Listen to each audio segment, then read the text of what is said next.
zou je inderdaad zeggen dat het tussen is. Wat was de vraag?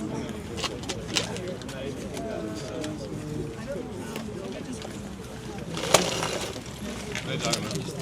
Alleen jij of ook de cameraman?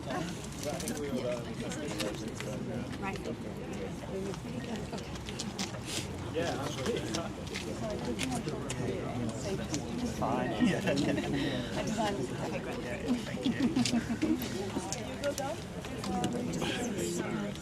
If you all could maybe everyone could stand. Ja, geen probleem.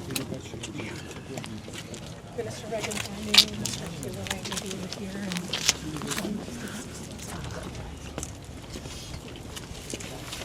I'll give you just Margaret and children now.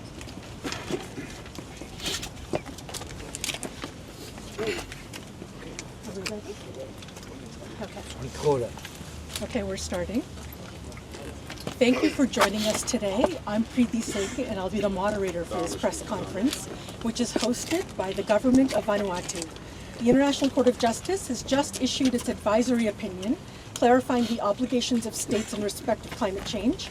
The government of Vanuatu, with allies, led the campaign at the state level to obtain this advisory opinion. Speaking today will be Ralph Reagan-Vanu, the Minister of Climate Change Adaptation, Meteorology and Geohazards, Energy, Environment and Disaster Management for the Republic of Vanuatu. Also, Mr. Ilan Kilauea, Acting Director General of the Melanesian Spearhead Group, and Vishal Prasad, Director of Pacific Islands Students Fighting Climate Change. We will have time for questions following the speaker's remarks. We do have additional respondents who will be available for the Q&A, including Margareta Veveringay-Singh, who is legal counsel for Vanuatu's ICJAO case, an international lawyer at Blue Ocean Law, Mr. Julian Aguan, co-founder of Blue Ocean Law, and Ms. Coral Kasisi, who is Director of Climate Change and Sustainability with the Pacific Community, called SPC. And with that, I will ask Mr. Ralph Reagan-Vanu to make some remarks.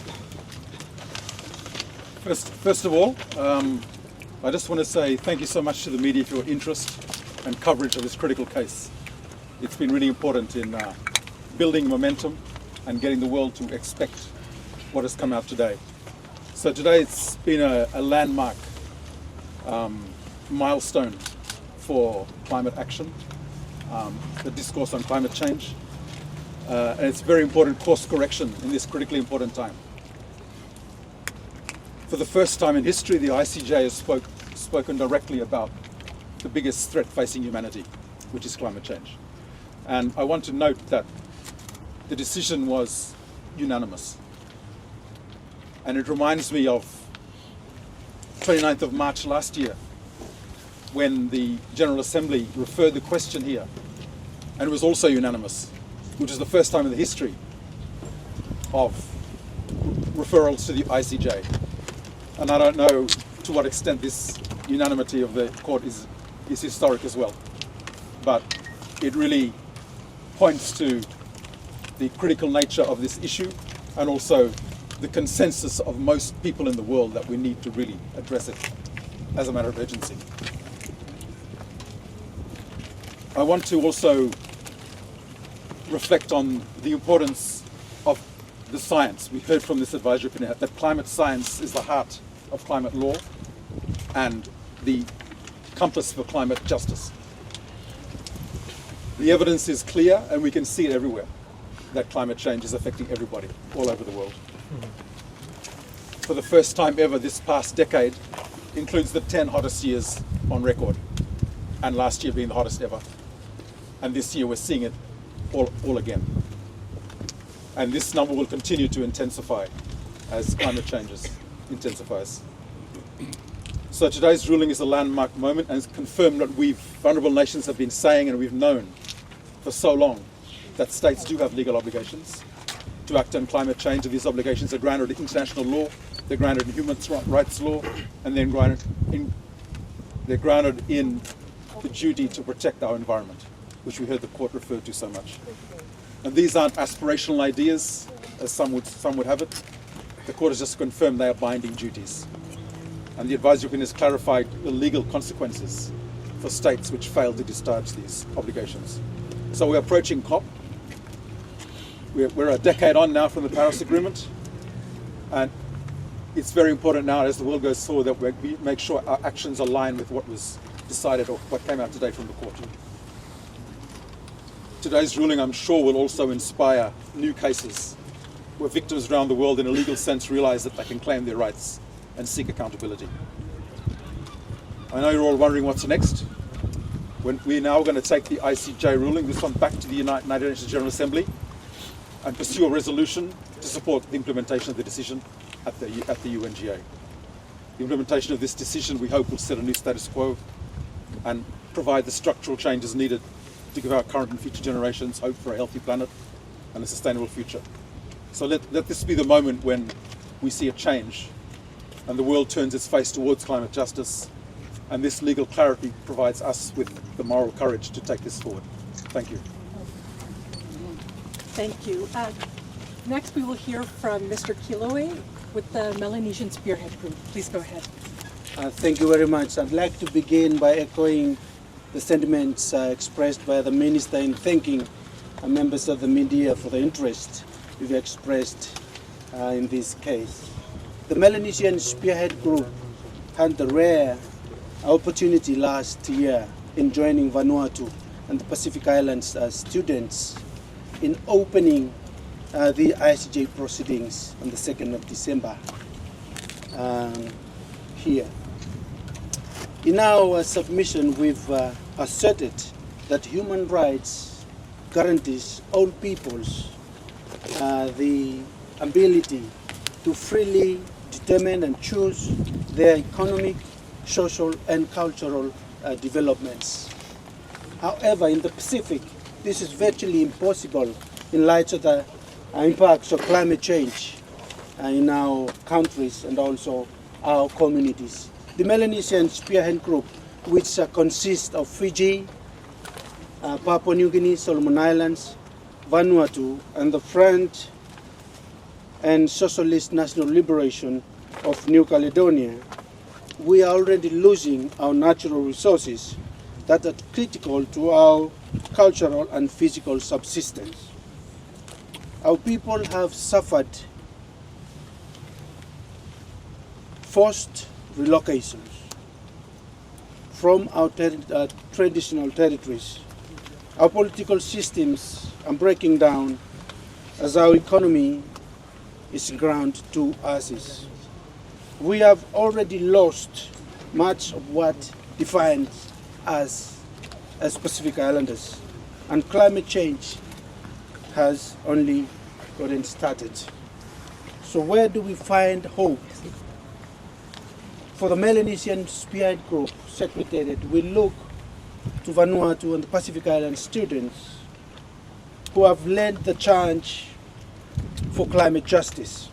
Their initiative exemplifies the power of leadership in addressing this global crisis.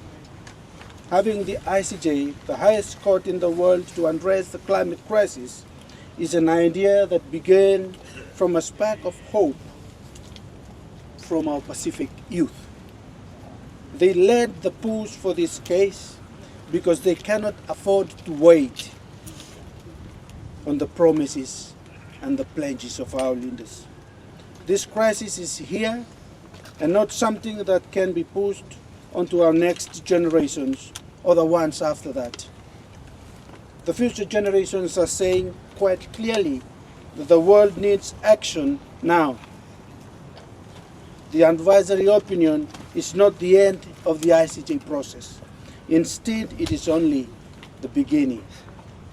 The opinion confirmed that polluter states have breached the rights of Vanuatu and other climate vulnerable states. The ICJ also confirmed that climate justice is inseparable from human rights and environmental protection. It affirms that nations cannot turn their backs on those suffering the consequences of harm caused by others and ongoing inaction.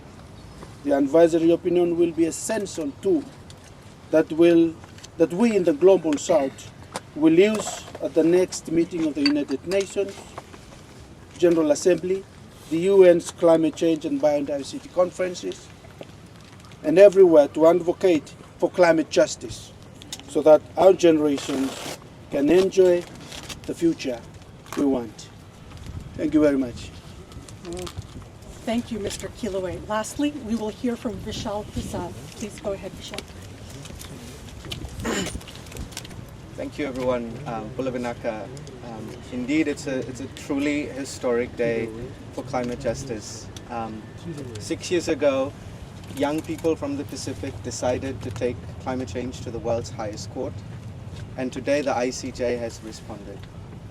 In no uncertain terms, it has told the world that climate impunity is no longer allowed, and that those who have caused the greatest harm are required to provide remedy to people most affected by climate change. By affirming the science, the ICJ has mandated countries to urgently phase out fossil fuels because they are no longer tenable. For small island states, communities in the Pacific, and for young people, and for future generations, this opinion is a lifeline and an opportunity to protect all that we hold dear and all that we love. This ruling is also a testament to the resolve of people everywhere. Those at the front lines who chose not to allow the decisions of a minority of countries to dictate the future of the global majority. Instead, this advisory opinion today provides us a foundation to build a better, sustainable, and more equitable future for all of us. I am convinced now that there is hope and that we can return to our families and communities back home in the Pacific saying the same. Today is historic for climate justice, and we are one step closer to realizing this. Thank you. Thank you, Vishal. Now we will take questions from here at the Peace Palace and some from the Zoom chat. Please raise your hand if you have a question and state your name, media outlet, and to whom you are asking the question. Go ahead. I want to address my question maybe Ralph and Margaret. Can you explain how this ruling might be used in further climate litigation from states against polluting states? Because we've heard that they have an extra obligation. Can you kind of draw out how they would use it, and do you have plans to seek other cases?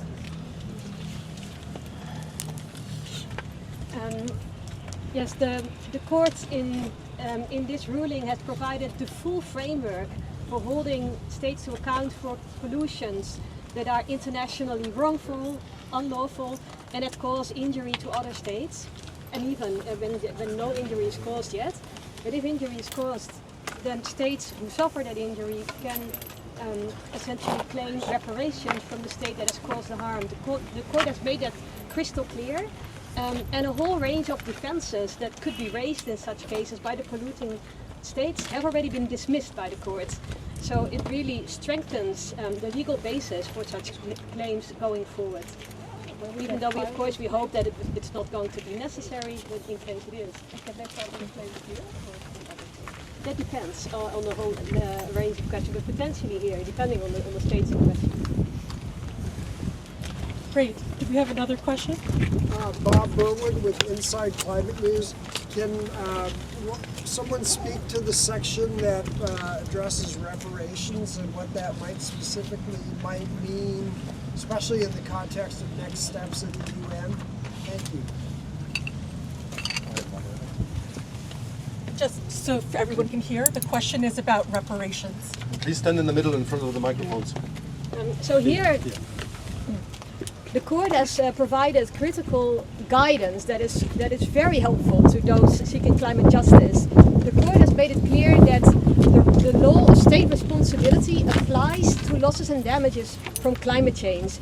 And this is important because there was an argument that liability and compensation had been excluded or made impossible because of a decision that was taken in 2015. It was attached to the Paris Agreement.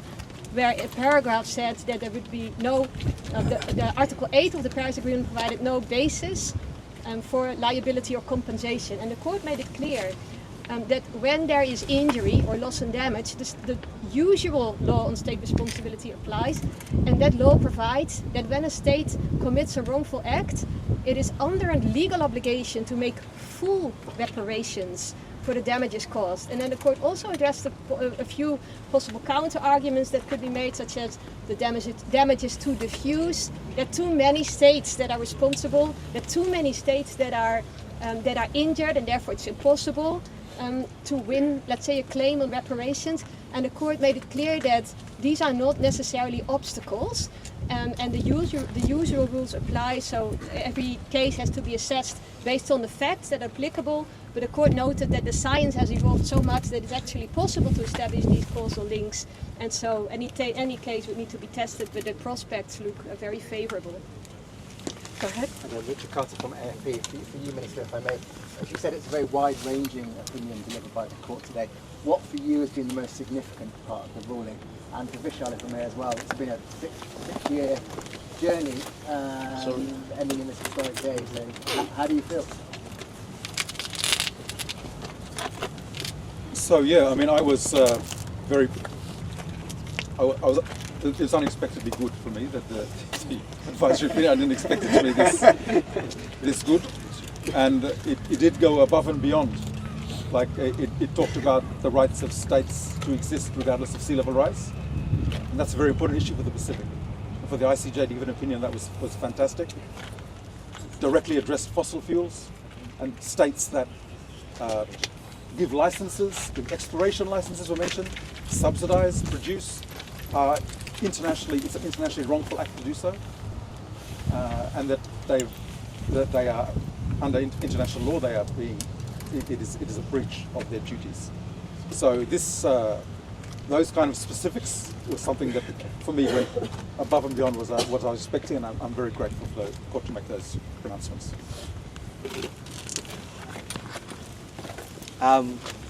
I think I'm completely overjoyed with what the outcome of the opinion has been, and we're still trying to digest it. As someone said, we might be in a state of shock at the moment with what the court has given us, and I think it sends a strong message for all of us and to young people everywhere that there is still hope, and there is a chance, and there's a reason for us to keep fighting, because as we said, that this advisory opinion is a tool for climate justice, and boy, has the ICJ given us a strong tool to carry on the fight for climate justice, and so we're very glad. I'm taking a question from our Zoom chat, either for Margareta or Minister Regan-Vanu. This is from John Anger at Bloomberg. The U.S., the world's largest historical emitter, doesn't recognize the ICJ's legal authority. So what impact will this ruling have on the U.S.?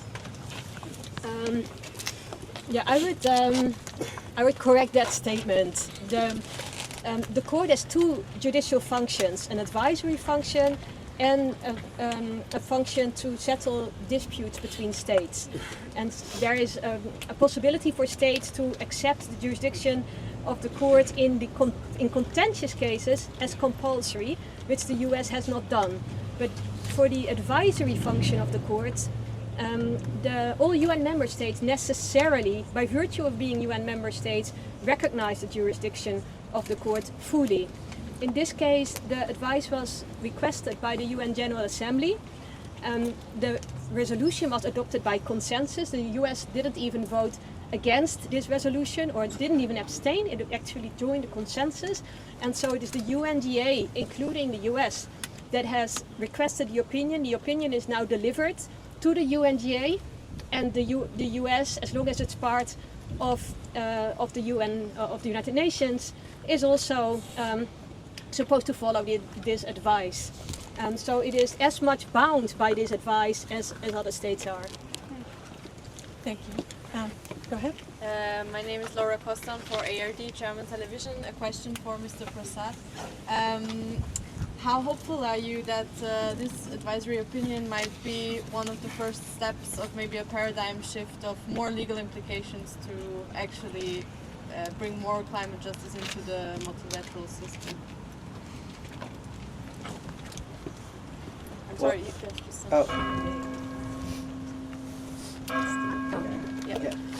I think I'm very hopeful that this advisory opinion will bring the transformational shift that we've been calling for. I think this journey started and the transformational shift started when the proceedings at the ICJ started, with many of the global south countries, many that have not been at the ICJ before, who have not presented themselves or been part of the ICJ proceedings, have participated in such a manner. They came out in numbers, and this was a complete shift into what we normally see, and I think that shift has begun in the written proceedings, the oral proceedings, with a number of indigenous voices, arguments, women, young people speaking, and the diversity of arguments. And this advisory opinion acknowledges all of that in its strength, and I think it sets the foundation for a transformational shift beyond into multilaterals, into courtrooms, and at national and regional level. So again, a big reason to be hopeful. Could this advisory opinion have been any better? I mean, we were talking about this, that everything we asked for, everything we had hoped, seemingly is in this advice. Of course, we'd have to go forward and read the whole opinion, which is going to be many, many pages long. But we're very, very grateful and very happy with what the outcome is today. Go ahead. My question is for Margareta. Molly Call from the AP. The decision on reparations, the court says that has to be determined on a case-by-case basis. Does that mean that countries like Vanuatu will just have to return over and over again to the ICJ to get some sort of compensation for the damages that they're suffering? Hopefully not. Hopefully the confirmation of the law as it applies is enough for those who would owe reparations to actually start providing them. Because these same states, the big historical polluters, essentially have been arguing that they are under no obligation to make reparations. They provide it on a voluntary basis, if and when they please, and as much or as little as they please. And so the court has made it crystal clear that if you do not provide reparations that are, I think it's implicit, proportionate to your contributions, then you can be held to account, and many states may prefer to actually voluntarily then scale up the contributions that they're making, for example, to the loss and damage fund, than actually to be confronted with litigation. Great. I will take another question from Zoom. This is for Margareta from Ben German with Axios. The ruling gets into the NDCs under Paris at some length. The common wisdom has been that NDCs under Paris are non-binding statements of targets and aspirations. My question, does this ruling open the door for legal challenges that rest on failure by countries to implement their NDCs? Absolutely. The court made it very clear that failure to implement an NDC would amount to a lack of good faith and a violation of the state's obligations. And it's not only that, the content of the NDC also has to be consistent with the goals of the Paris Agreement, including the 1.5 temperature goal.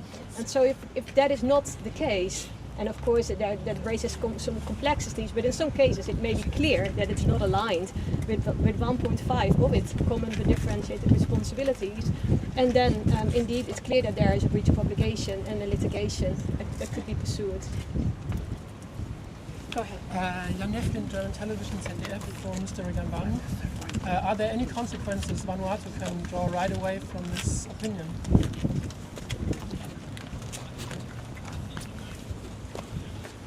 No, not right now. We'll have to have a look at it first and discuss. And Great. I'll take another question for the Zoom chat. This is for Margareta from Panthea Lee at The Nation. Intergenerational equity has long been treated as a soft law principle. Do you think the ICJ's affirmation of obligations to future generations moves it closer to becoming a binding norm in international law? What is your view? Yes, the court in fact explicitly confirmed that intergenerational equity is a binding principle, and it is applicable to the conduct that has caused climate change.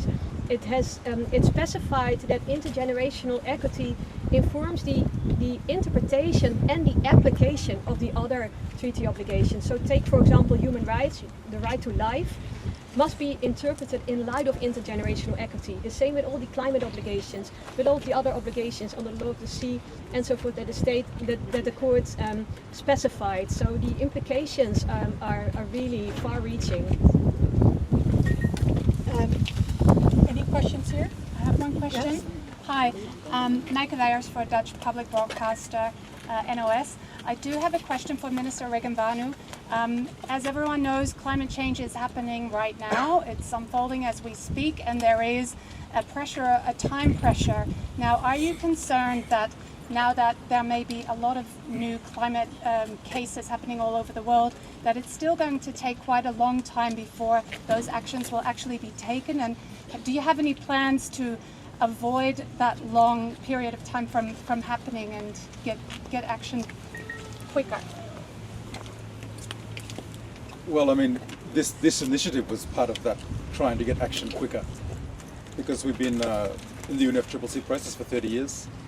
We are we're pulling all international levers possible. We were part of the COSIS group that went to the ITLOS and got that advisory opinion. We made a submission as part of the Inter-American Court of Human Rights. We are pushing for the law, crime of ecocide, to be recognized in the ICC. We're part of the Fossil Fuel Non-Proliferation Treaty, pushing to get a number of countries to that. So we're trying everything possible at international level to speed up action. This is, I think today has been a very concrete contribution to that, speeding up of action. Great. I have another question from the chat from Margareta.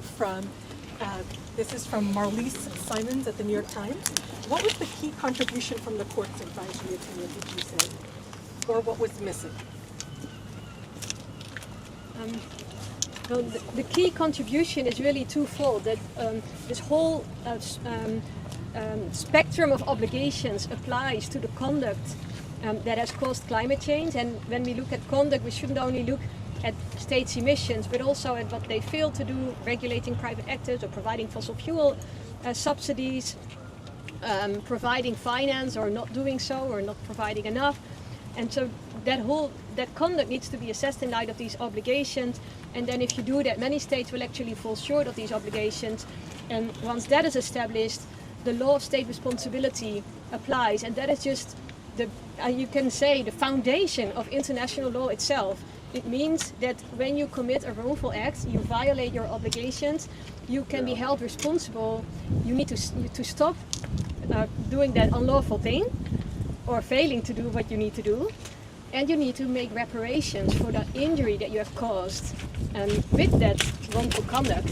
And so the implications are really, really tremendous. If you think about essentially the polluter pays principle, which you can say is a simple way of summarizing all of this. It means that the era where polluters can freely pollute and can argue that their climate policies are a matter of discretion, they're free to decide on their climate policies, that era is really over. We have entered an era of accountability where states can be held to account for their current emissions if they're excessive, but also for what they have failed to do in the past. So the Kyoto Protocol was mentioned as an example, that if states can still be held to account for failing to meet their obligations under the Kyoto Protocol. And it's just an illustration of how we can also look back and ensure that the harm that has already been inflicted can be repaired. Okay, thank you. We have one more question on chat. Is there any last question from the audience here? No, okay, so this is the last question. It's for Minister Ralph. It's a question from Sanjeshni Kumar from the Pacific Island News Association. What message would you send to major emitters following this opinion?